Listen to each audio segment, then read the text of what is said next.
मन्त्रिफ्रानि केफेक्टरि त्रिपुराव राजनगर बिजेपिनि बातायनायनि नकन मानिखा गोबांमा फेकजानाय मानै खरकसानि उलते खरसा बिजेपिनि बातायनाय रगनि नगनि पुलिस नायथुगै मानि टंखा फेकजानाय मानै बिजेपिनि हाबां संजाजाकमानि उल मन्त्रिफ्रा फेकजानाय करि त्रिपुरा स्नामनानि नासिक मुंबाय जतन कबकमानि फियाबा अ कबक मुंताबुक हासिं साबाय उरिबि रि टनिंखा बदलनि बिसिङाव किहासक आदं रक फेकजानाय मानै no kasunan bagai temasa samung tanya tongkha tai besek romkha aboni yagulobo ni boroni arono obahai ongkhormani bai belekhe wanwa sine koktoma kasai phaika koktomangkha donpur ni rajnagar bidansabha kendra o phekjaknai mani manukha police kokti salni horkuthugo bisingti huija koktoma manino rajnagar kendra dakhin radanagar gram panchayat ni montri tila amchayo sokhil das ni nogo police नायथुगै मानखा फेकजानाय माने गोबांमा सकेल दासनि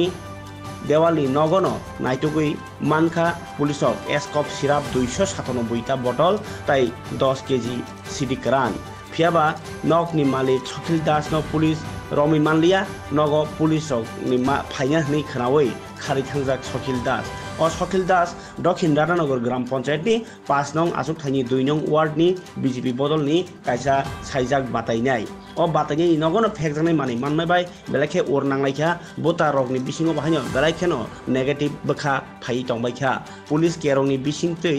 नायमानि पाइथाक जराव नकनि जे फेकजानाय मानि रग न तुबि फाइका राजनगरनि पियारबारि थानाव police NDPS रायजाति BJP बातायनाय suckle दास न खारजाखनै कायसा केस याचाखा राजनगर पियारबारि थानाव बिनि केस नम्बर 2024 PRB 038 अ नायथुक मुंनाय बिलनिया बखाक्सतेनि पुलिस दायि फांनि तिफांबाय ओंखा ताई लगिव टंखा राजनगर पियारबारि थानानि ओसि रतन रविदास इंस्पेक्टर सुजित सरकार আকসরক কি হয়েছিল ঘটনাটা? আমাদের 69 বিএসএফ এর কাছে খবর আসে যে দক্ষিণ রাধানগর মন্ত্রী টিলা শাকিল দাসের বাড়িতে কিছু নেশা জাতীয় দ্রব্য মজুদ আছে। সেই মোতাবেক আমরা পিয়ারবাড়ি থানা, রাঙ্গামোড়া আউটপোস্ট এবং ঊর্ধ্বতন কর্তৃপক্ষ এবং এক্সিকিউটিভ ম্যাজিস্ট্রেট সহকারে আমরা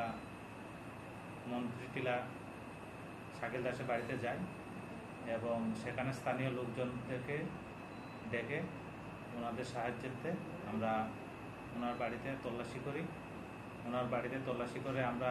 297 বোতল এসকপ এবং 10 কেজি গাঞ্জা উদ্ধার করি এবং এগুলো আমরা ঘটনাস্থলে সিজ করি। তো এই ঘটনায় আর কে কে জড়িত আছে আমরা এগুলো দেখছি। এই পরিপ্রেক্ষিতে আমরা পিয়ারবাড়ি থানাতে একটি এনডিপিএস ধারায় মামলা নিয়েছি এবং এগুলো তদন্ত করছি।